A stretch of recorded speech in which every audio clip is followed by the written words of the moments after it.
But it's the Captain Kirk we never knew as a young man. Oh, it's the Captain Kirk that's a smartass. I love him. Yes.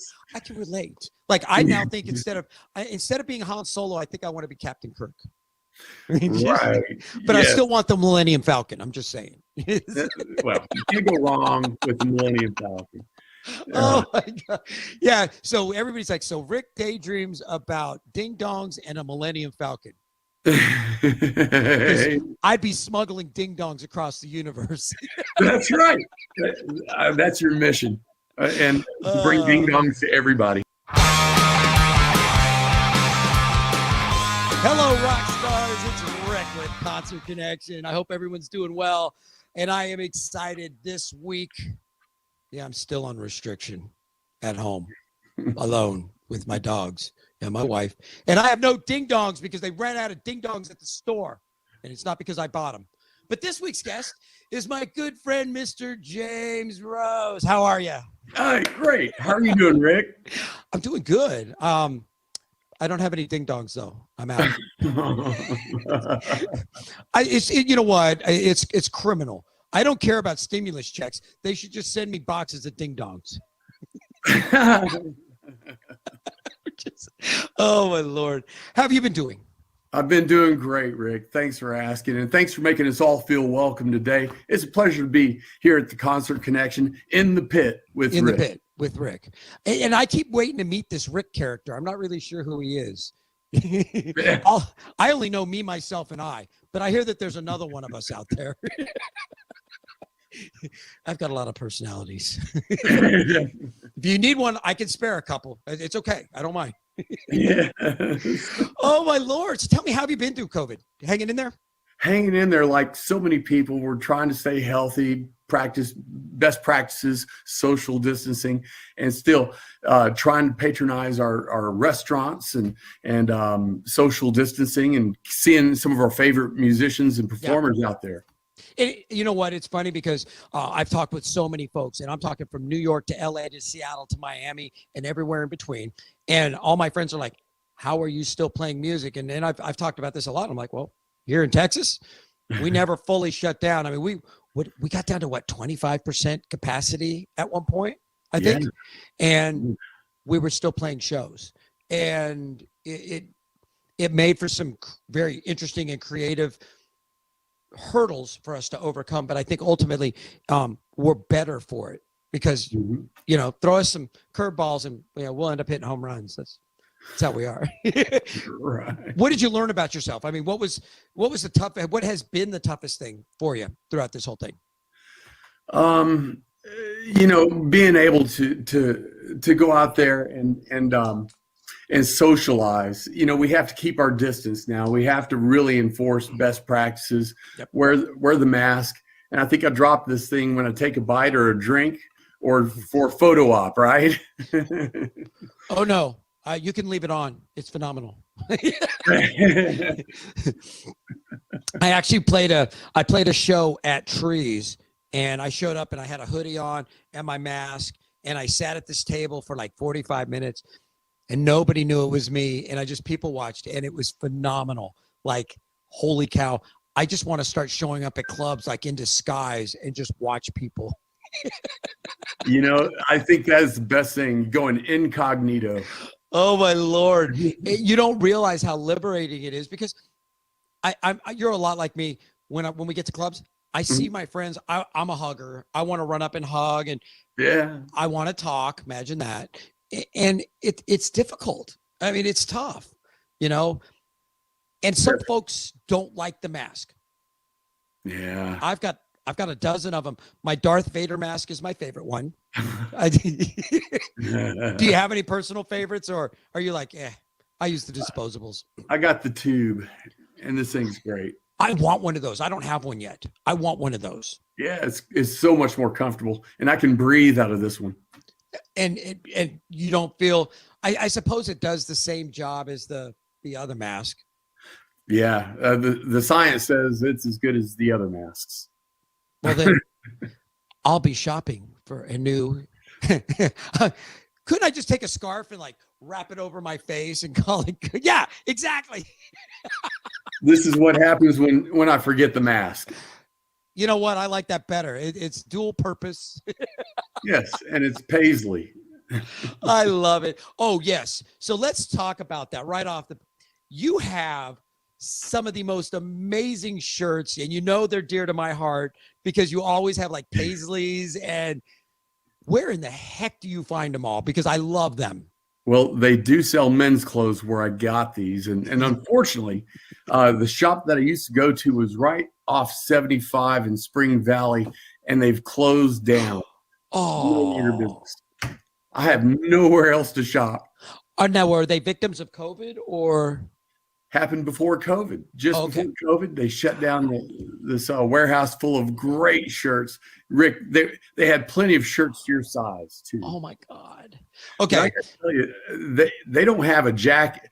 They had jackets, but nothing like the jacket I saw you in last time we got together. Oh, you know what? I love my jackets, and everybody knows you could put me in a pair of jeans and a t-shirt. I love to throw on blazers. Not so much this winter because it's been so cold. I've been wearing, leathers and just pea coats and stuff like that. But when we go out, even summertime, I'll put just a sleeveless shirt on, but throw a blazer on. And I think, in my humble opinion, guys, ladies don't just want you to show up, looking flumpy. And seriously, they do want you to have a little bit of class because the ladies normally they put on a dress or something, they get dressed up. And I think as boys, sometimes we miss the boat and we're like, yeah, let's throw a baseball cap on backwards or, and it, you know what? That's okay. Throw a blazer on too. And it's that simple little gesture, throwing a blazer on that classes it up a little bit. And I don't know. My thing. Just a little effort. It's a little effort because and it started out that I happen to like fashion, but look at the ladies. Ladies typically get dressed up when they're going out, and us guys are like, yes, jeans and a t-shirt, man. Yeah, it's just a little bit of effort. But with you actually are one of the guys that has fashion sense, and so I mean, how did you develop that? Because I'm telling you, I love all your shirts, your scarves. Like, where do you get your? Obviously, the one shop that's closed down, but where did you get your influence? Yeah, well, I watched, Steven Tyler. That guy's just the quintessential performer for all rock and roll musicians. So we look up to guys like that for inspiration. And I was reading Brian Wheat's book from Tesla. He wrote a book about, at some point he got some advice that, hey, maybe you guys should dress up a little bit more. So they turned from a blue collar band, is what he called themselves, to a performing arts band. And so, I got to have the fan blowing because I sweat. Yep. And on stage, and I noticed that, hey, the scarf is blowing, the cameras are going, and I look much more animated than I really am, right? So I said, this is the way to go, and let's kind of class it up just a little bit, somewhere here and there. But for me, it gives me confidence. It gives people, if they squint their eyes just a little bit, they can see a hard rock and roll band giving their best effort. Oh my God. You're like, if they just put on the blinders, I look phenomenal. Yes. Right. Oh my God. No, but I mean, there's guys like me, and again, I love some of the clothes you wear, and I've told you so many times, like, I could steal that shirt. Oh, I could steal that shirt. Dude, I love it. I love it. And there's a couple other guys in the scene that love to wear blazers. And I'm all for it, man. I'm all for it. I get inspiration from everybody. I look around, I'm like, ooh, I like that look. And I go out and hunt. And a couple guys have said that to me as well. They're like, I love your blazers. Like, where do you get them? And they've gone out and found some. Yeah. Right on. Right on. I'll share with you off camera some of the places I go to find shirts and my blazers, and I order them. Some are out of New York, some are out of LA, and I very seldom find them locally, and I do order them. So I'll share some of my. 1,000 thank you. That's just what I need. Because I'm always hunting, and it's I don't know. I just the princess in me loves to play dress up. My wife always laughs. She's like, "You're more needy than me." I'm like, a little bit, yeah. Okay, so the one thing that sticks out in my mind and is I love bass, but I keep staring over your shoulder. Is that a Warwick that I'm looking at? It's unmarked. It's got Schecter hardware on it. Okay. It's got a big brass bridge on it, a brass nut. It's a solid one-piece, beautiful sounding bass. I got it used.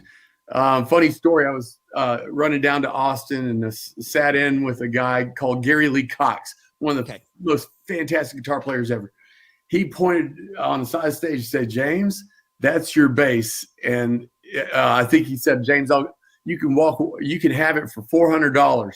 I walked right back out to the ATM machine, withdraw $400, and it was mine. It's been my favorite bass ever since. Wow. And it's kind of a Frankenstein. Yes. Well, let's see. It's a little brother to the side. That is the Frankenstein. Okay. It's a Fender Squire, $160 bass, but it had a great neck. And so I put a giant brass bridge on it. Okay.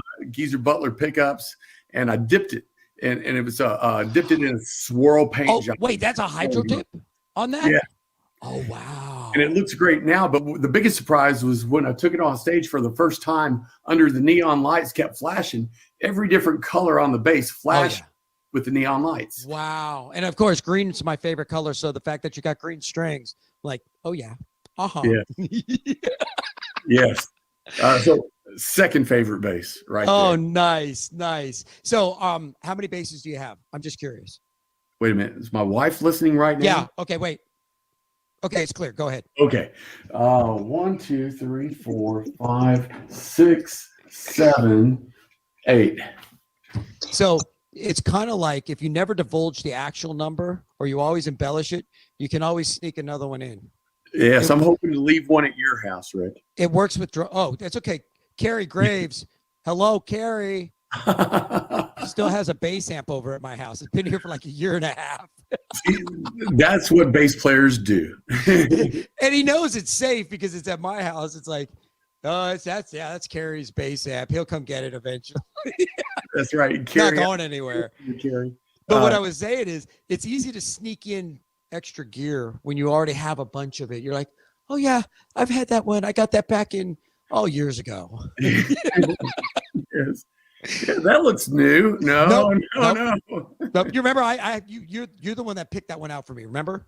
Oh yeah. Yeah, they're so fooled, right? Yeah, no, my wife doesn't believe any of that crap. She's like, yeah, sell a drum set, Rick. Yeah, Lori once had the audacity of asking me, so how many basses do you really need? I can only count to 4.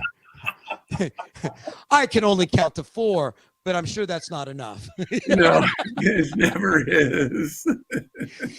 Well, I also saw behind you hidden, you got a mandolin. Is that a mandolin that I saw? That is a mandolin. Oh, I didn't know you played mandolin too. I didn't say I was any good. Oh, my father-in-law, Smokey, he plays mandolin. He's played for years, and he's every Saturday he would go down to the square in Garland, and they've got all the pickers down there. So it's been for decades. They've been going down to the square and doing bluegrass every Saturday. And cool. No drums? No, it's just pickers. And it's, I haven't been down there in a while. I need to go back down, and it's just fun to watch these old timers. And I'm not a big bluegrass guy, but the musicianship is phenomenal. Yes. Phenomenal. Tell me what do you play with the mandolin? Is it bluegrass or you just have it to dink? I just have it to dink around with, but I've learned that, there are different aspects, and we all learn from these other instruments how to fit in. Yeah. And it's just another dimension in the musical folds that we need to better understand our relationship. When the singer sings, we all kind of back up a little bit. And when it's the mandolin solo, for God's sakes, get the hell out of the way. I am not scared of singers anymore. Right. When they got to haul more than a scarf to a show, like I got to bring all the drums, then you'll impress me. Until then, Right. don't forget your scarf. Rick, what do they call that? I know Shane talks about it. What is it? LSD? Whoa, wait, that's another show. Oh, no. Lead singer's disease. Yes, that's what it is. I heard Shane say that. Yes. Oh my Lord, that's funny. And you are truly blessed. You have some phenomenal musicians that you get to play with. You want to give your boys some shout outs? Yeah, I'm the lucky. When I played with Walter Webb, I never realized what a great performer when he gets into character, all these different characters, and he sells himself totally. And so he is a fantastic performer, and all the musicians he brings together recognizes it and really builds a cohesive band feeling. I've had the pleasure of playing with Rob Perez on drums since the 90s. Nice. I've had the extreme pleasure of meeting James Michael McLester. Oh, James. Oh my God. That guy. I love James, and he dives in 100% to anything he's going to do. Having him as your drummer, the heartbeat, and I've watched him play, and I'm just like, wow. And that, as a bass player, that's got to be just such a relaxing confidence builder when you got a solid drummer behind you that you can, and again, bass, you can lay down the groove. You two seem to mesh really well. Was it instantaneous? Yes, it was. He's got chemistry, and I noticed he is a school of power drummer, and he is beating the shit out of them drums. But lately, I've been kind of antagonizing him and say, "Hey, you ain't hitting hard enough. Beat the shit out of them drums." Good for you. A real drummer would break something. Just saying. Right. We've had a lot of guitar players, Chris McEwen, Chad Williams, and just so many great guitarists. But recently we've brought on Ryan and Troy for the Texas Modern Day Cowboys, and they have some real chemistry together, and it's really made quite a difference for us to bring those two guys and immediately contribute in such a great way. We really like these two new guitar players, but of course everybody knows Shane. Come on. Yeah. But no, I mean, you guys really do. You guys have some great chemistry on stage, and doing the tribute to Tesla. You guys actually have some connection, right? Like, you have met members. Yes, no. Yes. Or James has. And no, we've all gone out to visit with we've seen Tesla in concert. We've gone backstage to hang out with these guys, and for me, I'm completely starstruck, and I'm shaking the hands. Hello, Mr. Brian Wheat, and I'm just a babbling idiot, but it was a real treat when we played down last year. I think we went downtown and we played at Dick's Last Resort across from where Tesla was playing. Troy Laquetta and some of the boys came over and sat in the crowd, and we spotted Troy, and James Michael McLester is dragging Troy up on stage to play with us. So we play a handful of Tesla songs in front of a great crowd at Dick's Last Resort. Wow. And it was an honor to be a part of that. And that, okay, now that is a huge feather in your cap. You got to, and yes, we all have our moments where we get starstruck, but once you actually got into the groove, did it kind of go away and you're like, okay, this guy knows what he's doing. We got it. Yeah. So there was a time when we were second guessing each other, but as soon as we felt his pocket and his the way he sounds, it fell right into place, just like the album. Oh, that is a thing of beauty, because again, most of us are originals, but I say it so much, but we're also tribute artists. And that is a thrill. That would be like, oh my God, having Steve Stevens show up for a Rebel Yell show and get on guitar, or Trey Cool jump in on, well, no, that wouldn't be care, because that means I don't get to play.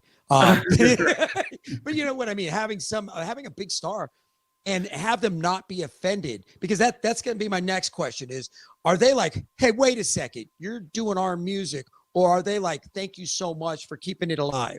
No, we're thinking the whole time is, we're riding these guys' coattails. Why should we be up there playing their music and butchering it? God, I hope we play it up to their expectations. And so the pressure's on. Rick, there are times you can't sleep at night because you're worried about the next day's show. Am I going to do it right and respectful for the original artist? Yeah. And that's a big concern. We don't want to offend these guys whatsoever. And were they afterwards? Were they like cool about it? I mean, did they? Yeah, they had fun. They were like, you guys are awesome. Keep doing it. Or were they like, we'll send you a cease and desist order tomorrow? Yeah, we're waiting for the desist order. Yeah. So, but they were totally cool with it, and they've been doing this for so many years. They're total professionals, and they encouraged us. And that just gave us more reason to, work even harder to get this to sound like they meant for it to sound. Okay, that's huge. The fact that they are encouraging you is, because there's bands that are like, stop playing our music, and you're like, it's not that we're not trying to be you. We love your music, and we're trying to keep it for the fans, because let's be honest, you guys don't come through town every day. We gotta wait. So the fact that they were like, thank you, you guys are doing a great job. Oh man, you had to be giddy. Oh yeah. And we were so happy to hear that positive reinforcement that, musicians, we have very shallow egos. So, we really had a boost of confidence after we first met. Wow. Now, do you guys keep in touch with them? Shane does. And, I think every now and then I'll try to keep in touch with Brian Wheat and congratulate him on his book. But, I imagine they're probably a lot like us, Rick. They're very, very private people, right? And so, they probably know so many people want to keep in touch and stress their importance when really these guys are just guys that have their own lives and they have their own families but they've never been rude or anything or condescending. Did I hear you say that we're private people? Well, tongue in cheek, yeah. Oh, everyone's private but me. Right. It's okay. I don't care. No, it's funny because I believe that, and I've said that all along. I've been very blessed. I've met a lot of very cool, I call them celebrities, but really they're fellow musicians. They're just, we're all on different levels. And I've always found that they're 100% real. Like they're you and me. Like some of them still have to pick up dog crap and mow their own yards. And it's like, yeah, I like it. Like, could you give me some techniques on how to get it in the bag without dropping it everywhere? But no, that is huge. That is so awesome. The fact that you got to meet the guys, and I think Shane told me that he does keep in touch with them, and that's incredible. I mean, just to do it. Pandemic, how have you guys done as far as shows? I mean, did you lose a lot? You guys still getting out playing a little bit? We did. We felt like every other band, we're getting screwed because, we had a show next week and the governor's canceling, these shows for us. But, we understood that this was a distinct possibility under these circumstances. And we can't stress how important it is to be safe and get through this. I think it's coming back, but I'm not sure if every band will come back from this pandemic. Bands that we used to love to see and hear, we may not hear those bands again, but I've seen some new bands come about as a result of some of the breakups and reformations. Yeah. I will tell you that there's a couple of my favorites, and I'm not going to mention names, even though I know that they're on permanent hiatus because there's hopes that they will come back. But there's a couple of my favorites that are who?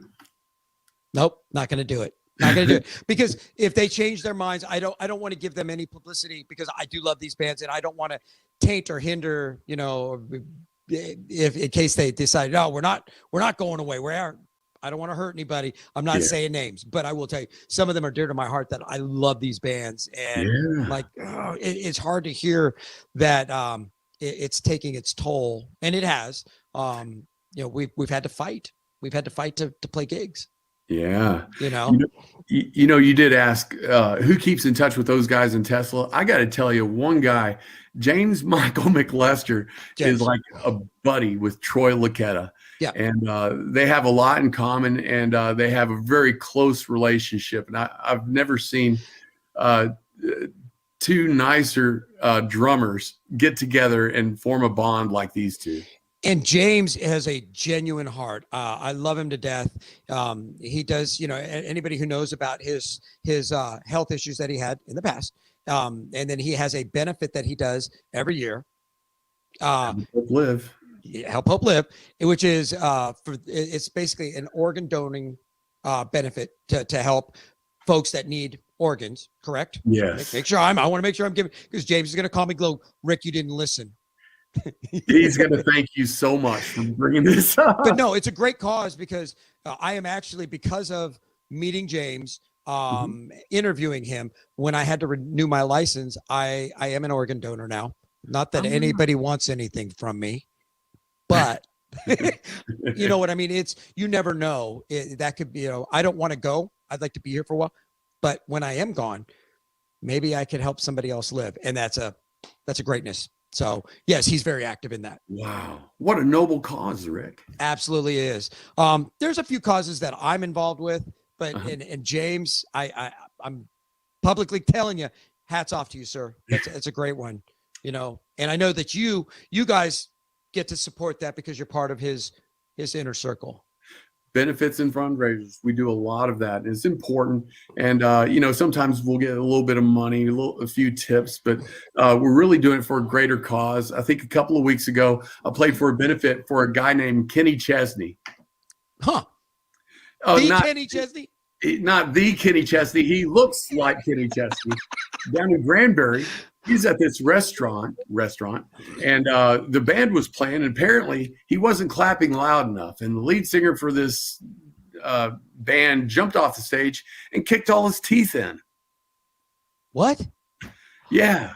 They're still looking for that guy. But I tell you this. Not a local band. 2 weeks later, I went down there with Mark Tremier and some of his buddies, and we put on a benefit, and we raised $3,500 with the American Legion to get Kenny Chesney a whole new head of teeth. Okay. And I don't know if it's the right place. I would call this band out on the spot, but the guy, he jumped off the stage because the guy wasn't clapping loud enough. Yeah. Well, that's what I heard. Now for the next segment, that ain't what I heard, James Rose. No, but still, it's I will tell you, if a fight breaks out at one of my shows, I'll stop playing and you will be escorted out. There's too many ladies and guys that are coming to shows that are here for a good time. It's not the place. But for an artist to ever attack a guest, man, that would rub me the wrong way. I'm like, no. I think everyone was shocked, and we were all shocked to hear about this. So we naturally played a role to help restore. I wish I had known about that. I would have lent a hand too, because that's a great. Oh my Lord, that's a great one. So you know Mark Tremere, he's a fantastic performer. Yep. He's got a Jason Aldean project coming up. Be ready for that one. That's going to be a lot of fun. Wait, isn't there already a Jason Aldean, or is this another one? There is, and I was sorry to hear that there's more than one. But there. In some parts of Texas, you just can't play enough Jason Aldean, apparently. I'm going to call Rich and let him know. Oh, my Lord. Because, yes, there are huge Jason Aldean fans here in Texas. Huge fans. So there's another one coming out. Awesome. Do you have any more projects that you're diving into? Or you're like, nope, I'm good where I am? Is my wife listening again? No. Wait, hold on. No, you're clear. Thanks for checking. Doing my part. My buddies from Germany, back from 1987, a band called Ambition. We formed. We played a bunch of American cover tunes in Germany, and we're getting together for a new project. It's going to record some of the stuff that we left on the floor on the right. All the outtakes we're putting together in a project, and we're recording it remotely. So my good friends Elliot Margulies, Robin Bacon, Ray Hayden, Seattle, Birmingham, Tennessee, and I think George Mumphrey may be on call. But we're going to record some of this stuff and send the tracks in, mix it down, and make it sound like something that we'd all want to hear. That is exciting. I'm glad to hear it. Doing some originals. Yeah. It's funny because we all talk about as tribute and cover bands, we are original artists. Recently, Shannon and Lee Autry and they all got back together. Bullet, their original project. God, that great. Yeah. Great. I'm still trying to find a way to get out of Dallas, get up to Seattle. I want to record a final album with my original band Quickie, which is kind of how I got started in music, one of my few early bands. They're putting out a new album. They want me to play tracks on the last album. And I'm like, actually, they want me to record the whole album with them. So and there's a couple local guys that I'm talking to that I'd like to do some original stuff. Like, let's see what comes of it. I'm glad to hear folks doing the originals because in my humble opinion, the original scene here in Dallas-Fort Worth has some phenomenal musicians, but they don't get enough attention. And I have begged and begged and begged the original artists to come on my show. And a couple have, but not very many. I will continue to, one day they're going to go, oh, heck, this guy will help promote. Yes, I will. But until then, we'll keep hoping and praying and keep them in our thoughts because I want the original artist. There's some great music. There's some not so great music. You're like, okay. You're right. When I heard Bullet bring back some old tracks, my jaw hit the floor. I couldn't believe it was just great writing, great performing and execution. Wow. And the beautiful part is like Bullet opened up for Rebel Yell and it was great mixing it. We've had Blackout open up for Rebel Yell. I think Low Side opened up for Rebel Yell. Like we've done some originals opening for tributes. I love it. I love the fact that we get to mix it up for the audience. So, it's I'll be looking for you guys to be doing the same thing. Put those cross collaboration shows together and making them happen. Yeah, I can't wait. And it's coming, and it's going to be about the time COVID exhausts itself. We'll have some new material. I think everyone's excited to hear something a little different from the same old thing we were playing before COVID. Yeah.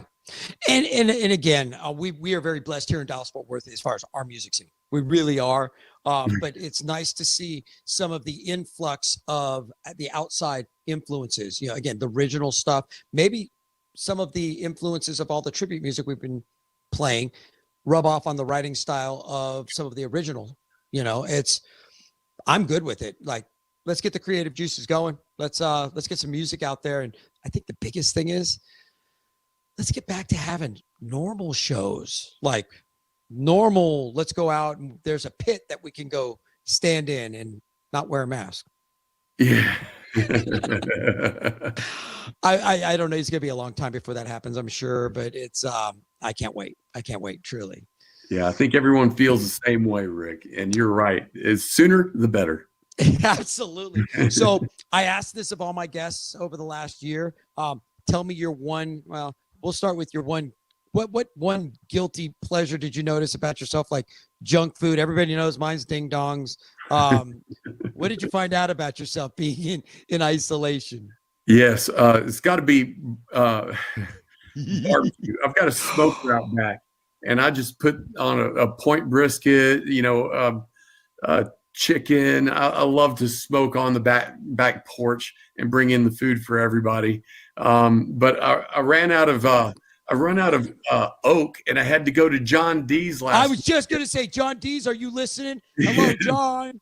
Because my boy John has been smoking up a storm through this Have ordeal. you seen that giant smoker he's got in his garage? I've only seen pictures. I haven't been over to his house to actually see it. And he and I were on the phone the other day. I was talking to John about it, and you guys know, I love John to death. And holy cow! And I was giving him crap because I'm like, how come I didn't get an invite to get food? I just like, I'm putting my name in the hat. Next time you do, I want to know, because I'm coming over for his barbecue. I stare at it and I'm like, I swear to God, give me I'm wiping the drool off. I'm licking my phone going, I can almost taste the ribs.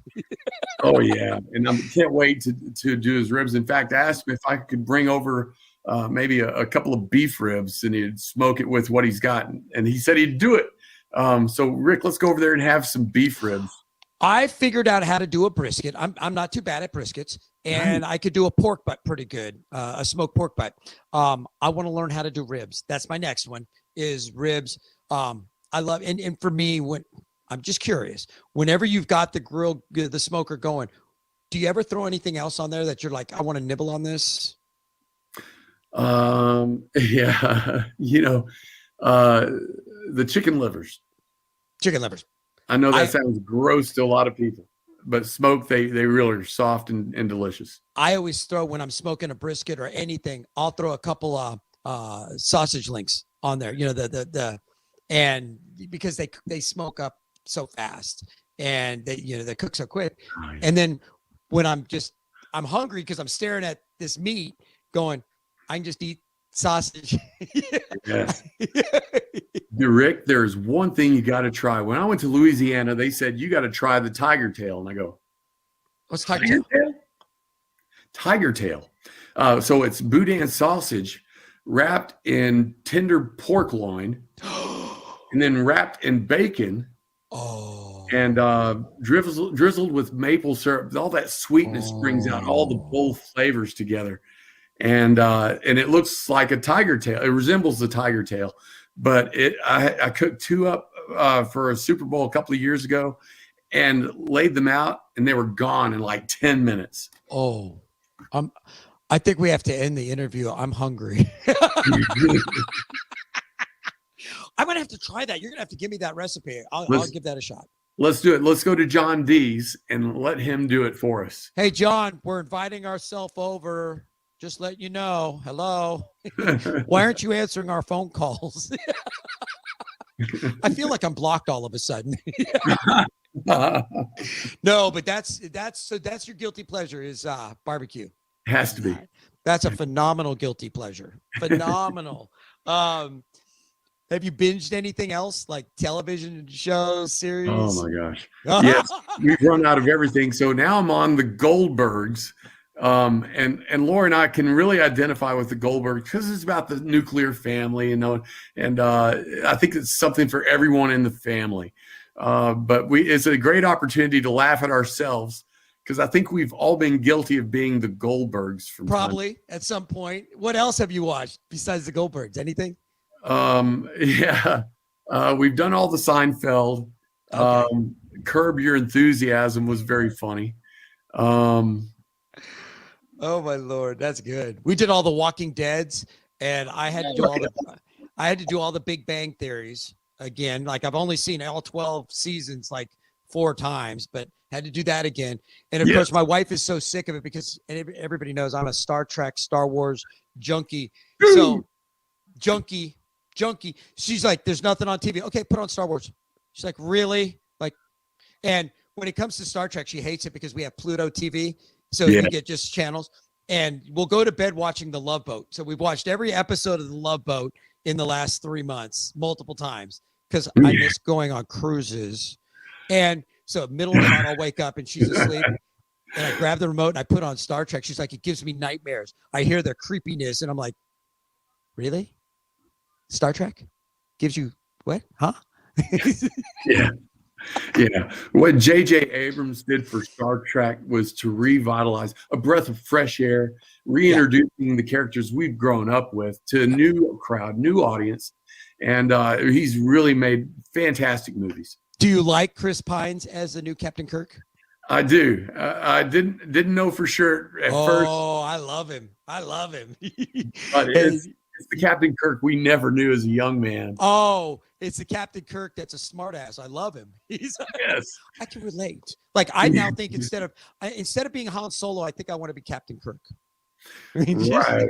But I still want the Millennium Falcon. I'm just saying. Well, you can't go wrong with the Millennium Falcon. Oh my God. Yeah. So everybody's like, so Rick daydreams about ding dongs and a Millennium Falcon. I'd be smuggling ding dongs across the universe. That's right. That's your mission. And bring ding dongs to everybody. I just want I always say I want my own minions. I think I want my own Wookiee. Oh, yeah. The giant Sasquatch riding along. Yeah. Oh my God. Yeah. Oh my God. Oh. I wish I could do that.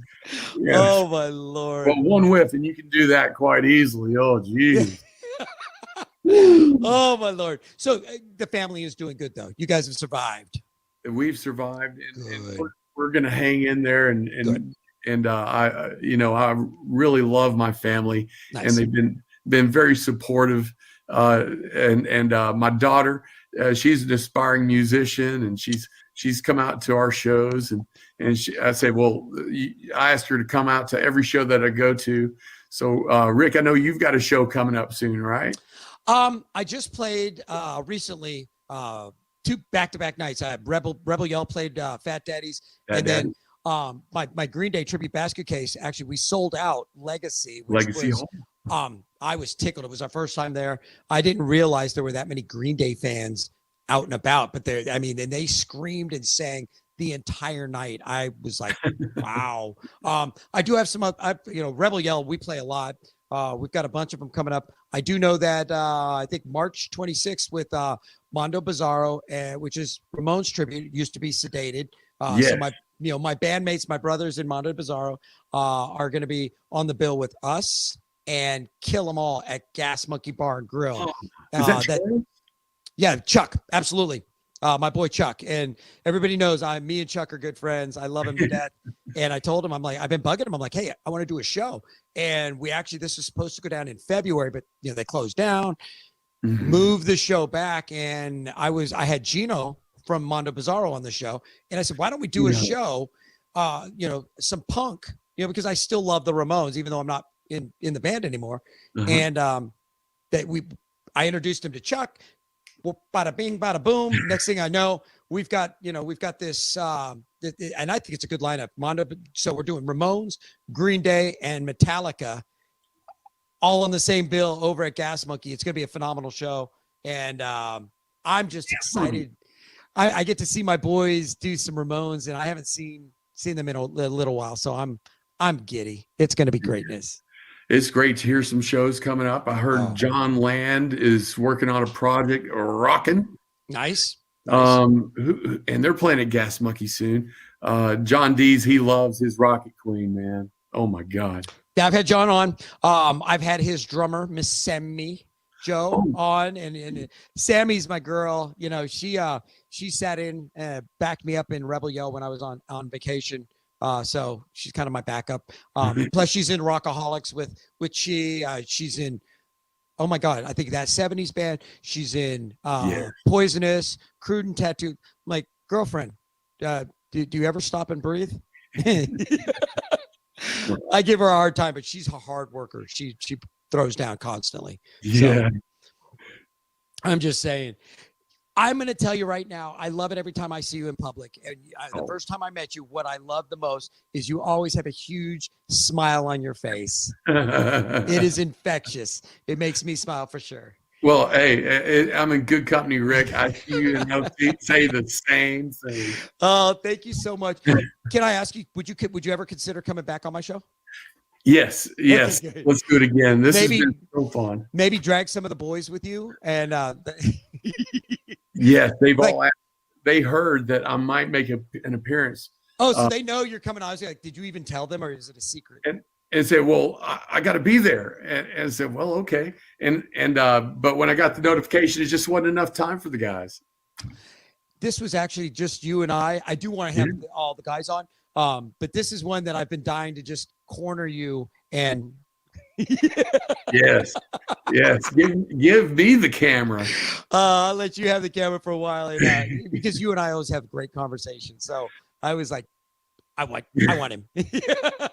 Well, I started playing bass when I was a guitar player, and you know what happens to every frustrated guitar player? They play bass. They play bass. And so guitar player, the bass player for my original band, Ambition, he quit the day before a show in Germany.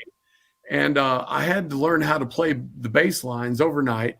And from there on, I would take my bass. I had a little Steinberger copy, and I would take it onto my tank and go out into the field for a month at a time. Yeah. And that's how I learned how to play bass, was actually on my tank. Wow. Yes, so fully loaded.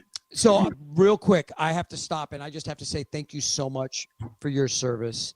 I come from a military family. My dad was a naval aviator, grew up a commander's son. I've lived all over the world, and I truly understand the sacrifice that our men and women in the armed forces make every day so that I can have my wife, my son, we can have the freedoms that we get to experience. So I just want to say on behalf of me, and I'm sure a lot of our fellow musicians, definitely thank you so much for making the sacrifice. And it makes that much more special when we get to share the stage together in the scene. Thank you. Man, that means a lot. Thank you and everybody. That really means a lot to all our veterans who know the struggles, and we all consider it an honor to serve the people here in the United States. Yeah, but a lot of folks don't understand that freedom is not free. And I'm not shy about saying thank you. And I'm very sincere when I say it, because I've being a military brat and following my dad all over the world, literally, I see the sacrifice. And we may not be perfect, but we've got the best damn game in town. Being an American, I think we're the best country. Again, we're not perfect, far from it, but it's better than a lot of the options out there. So, there's room for improvement, 100%, but I'll take what we got. we still have a lot to be proud for. You know it, Rick. All day long. James, thank you for coming on and spending some time with me today. Thank you. Gonna drag you back out. All right. Yeah. Thank y'all for tuning in. Again, there's another chunk of your life. I hope that you got something out of it. You learned something, or you at least have something to talk to your therapist about now. Thank you. You're welcome. I do my job with a smile. If you're new to the show, it's first time watching, thank you for tuning in. You can follow us on, obviously, Facebook. Like us, share us, invite your friends to like us. You can also follow us on iHeart Radio. We're on Spotify. We're on Instagram. We're on Twitter. You can also find us on YouTube. We have a Roku channel, an Amazon Fire channel, and yes, we are also on Facebook. You can also go to inthepitwithrick.com, download our app. It's a free app. Use it. If you're in a band, there's a calendar there. Post your shows. If you're a fan, get the app, find out where your friends are playing, or post a show for your friends if they're too lazy to get on there and put it in there so they can get people out to the shows. If you guys got suggestions, hit me up. Let me know. Glad to hear it. It's a free app. Use it. It's help get folks out to see live music, because we want to make sure that when everything opens up, the bars are full. If the bars are full, then they can afford to hire musicians. But we got to keep people employed. So again, use it. Again, thank you. James, thank you again for being my guest. Oh, thank you. It's been great. Tease on the 27th of February. February 27th. February 27th. Tease Louisville, doubleheader, Striker, and the Texas Modern Day Cowboys. You better have some calluses, because you're going to be working it. I'm just saying. Oh, yeah. Oh, my Lord. Thank you for tuning in. I am Rick. This has been James. This is Concert Connection, and we will see you in the pit.